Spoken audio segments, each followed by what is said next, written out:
Rezolucija nije dobra i neće pomoći ni miru ni narodu Gaze, nije pravedna niti je realna. Ne može se Palestinu ili Gazu kriviti za sve, a Izrael baš za ništa. Ovo pokazuje da bahata politika Zapada jaše dalje. Na Bliskom istoku sve eskalira, od Libanona, Crvenoga mora, Sirije i Irana, Pakistana i svih drugih odnosa tamo.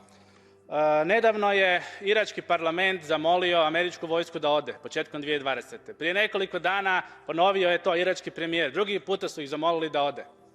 Oni neće otići. U Siriji, u istočnoj Siriji, američka vojska je stacionirana, tamo uzima naftu i šalje ju negdje van, vjerojatno za sam Izrael.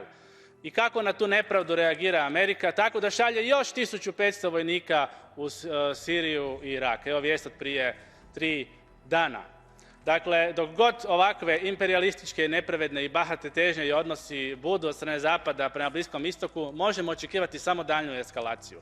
Treba se napokon spustiti na zemlju, biti realan, težiti pravdi i miru i dogovoriti državu Palestinu i uspostaviti napokon ravnotežu snaga. Thank you.